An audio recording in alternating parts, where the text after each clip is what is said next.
Continuing with writing an interpretive essay, part 2, sources and citations. So if you're doing something that requires research, some papers do not require, additional research. If you're, writing about the clouds or something like this, and your question is limited to something that's happening within the clouds or something like that, then there's less to worry about. But if you're doing a broader paper that requires finding more sources and so forth, then there are different ways to find what it is that you need. And so your text will often have suggested readings that name specific sources that are important in a particular topic. You can look up relevant primary sources that have come up in class, either in a text or whatever, and links to classical sources, ancient sources, and translation are available on my website. And then you start to look for books that might be relevant. These include books that are available directly through the Lehman Library. You can access, within the CUNY system, you can have a book that exists at, the Brooklyn College or John Jay or whatever. You can have it sent to you here, and you can pick it up in Leaf Library. You can get a book that you need that isn't available in the CUNY system. You can get it through interlibrary loan. It might be worthwhile to make a trip to the public library, the main research library at 42nd and 5th has a lot of books that simply aren't available elsewhere. WorldCat is a website that can tell you, not only the details of a particular book and the citation information, but also in what libraries it can be found. And the books that you already have will often have footnotes that will point you to important works within a particular field. So if you're reading a book and the book is constantly saying, hey, the authority on this subject is Professor Jones. Professor Jones says, and the footnote says, here's Professor Jones's book, and this is cited on this particular page. Maybe it's worthwhile going and tracking down Professor Jones's book because that's the authority on this particular topic. What I found in library research is that the most effective thing to do is your card catalog search in the your topic search on the website, and will point you toward a cluster or two of call numbers, and then it's what's actually most effective is to go and browse that shelf, because usually I found that the book that I actually need when I'm doing research is on the shelf, next to the one that came up in the card catalog search. And so you find the clusters of call numbers that represent a particular topic. And in the case of the example that we're using here, you might find a cluster around Roman history, a cluster around the history of the Punic War, a cluster around the use of elephants in war. And so you go and look at the shelf where those call numbers are clustering, and you pull down the books that are there. You look at the table of contents. You look at the index. If the table of contents and the index don't refer to anything that looks like it'll be useful to you, put it back on the shelf. But if the table of contents and index look like it might be promising, like it might be of use to you, then you found an additional source. In addition to books, scholarly journal articles can also be very useful to you. Journal articles are often on a very specific question. So you might have a book that's on war elephants, or you might have a book that's on, Hannibal, or Hannibal's invasion of Italy. And then journal articles are going to be on a specific question, like, was Hannibal left-handed? Or something like close to what you're writing about, like, did Hannibal make a mistake in using elephants against the Romans? And you might find, maybe 2 or 3 articles that argue different sides of this question. And so one of the main resources for this is JSTOR, which is a database of journal articles available through the Leaf Library website. And this gives you, this allows you to download PDFs of the entire journal article, which you can then use within as part of your research. And finally, it doesn't hurt to ask me. If you're stumped, if you're wondering whether something might be useful or not, if you're wondering whether something is a source that is allowed or not, just come and talk to me. And so the way citations work, the citations consist of two components. One is the footnote, and the other is the bibliography. So the bibliography lists all of the sources that you have used, your books and your journal articles. It lists them all together in alphabetical order. And then within the body of your work, every time that you need to cite something where you've presented evidence from your source, you're pointing to one of the items in your bibliography.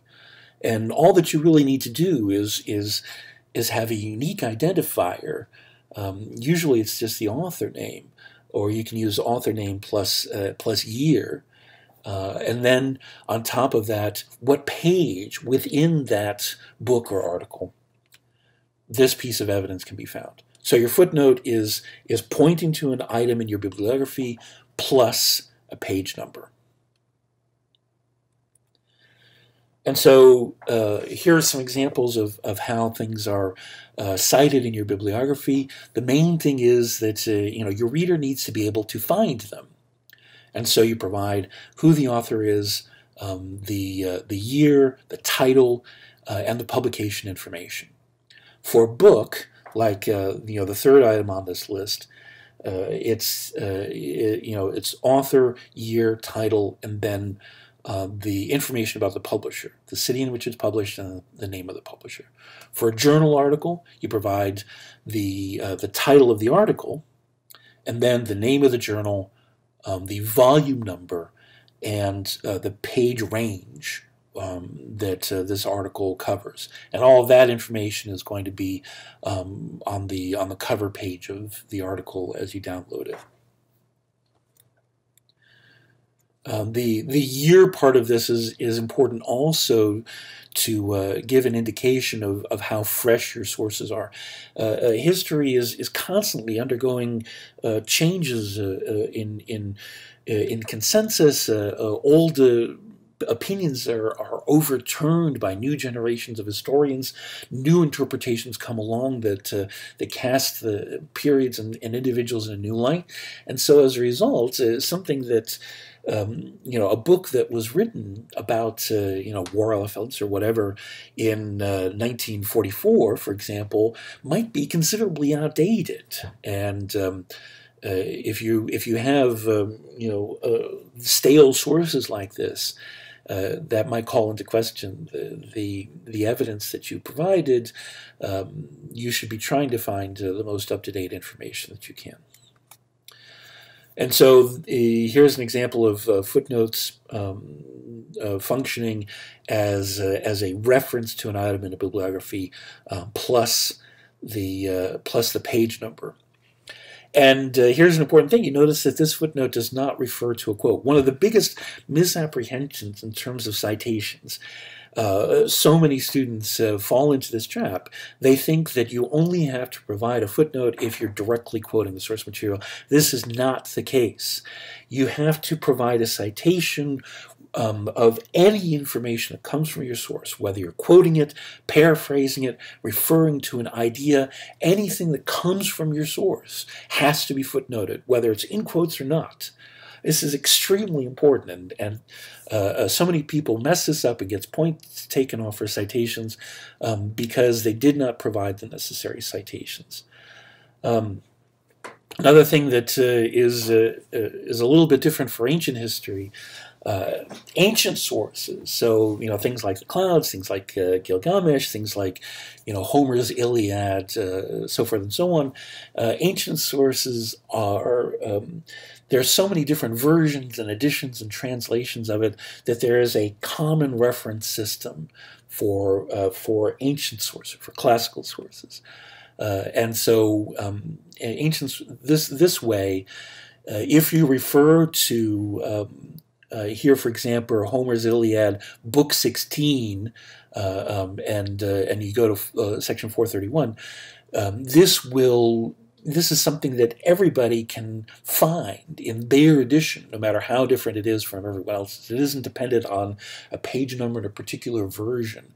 Out of all of the thousands of different versions of the Iliad that are out there. And so this is why this is customary. There are a number of standardized abbreviations for all of these works, and you can find those on my website on the Ancient Texts page, or you can check with me if there's something that you want to if you want to ask about. But the point is that you make this standardized reference to the ancient author, the work, and usually it's in books and sections. For something like the Clouds that isn't even divided up into acts, then you can just point to a particular line number. And then in your bibliography, you need to show which version, which translation is the one that you used in your discussion. And again, this is regardless, as you see the example here, this is regardless of whether you do a direct quote or paraphrase, or you're just referring to something that happens at a particular moment in the source material. So, points to remember. Everything that is not your interpretation has to be cited. Direct quotes, paraphrases, information, ideas, anything that comes from outside of your head has to be cited, has to have a footnote and be listed in your bibliography. Everything in your paper should support your thesis argument. What the point of this paper? This paper exists as a support system for your thesis statement. You don't need to provide a huge amount of background. If you're writing a paper about the Clouds, you don't need to tell me the plot of the Clouds. I know the plot of the Clouds. What you need to do is to describe the particular moments in the Clouds that support the arguments and assertions that you're making. Likewise, if you're writing a paper, say for example, to use the example here about Hannibal's war elephants, you don't need to give a narrative of Hannibal's invasions and the movements of the elephants. That's not in support of your thesis. That's not making any argument. That's just wasting paper. Describing things. Your paper exists in order to make an argument. And so everything that is extraneous to that, anything that's background to that is not necessary to make an argument, that isn't evidence in support of your thesis, throw it out. It doesn't need to be there. Make sure that your paper does what was asked of you, that it meets the requirements of the paper. And most of all, when you get to the end of it, go back and read through it and ask yourself, is this paper making an argument? Is it doing something to convince the reader of an opinion about history? And if you've done that, then you have a solid paper and you're in good shape. And that's that.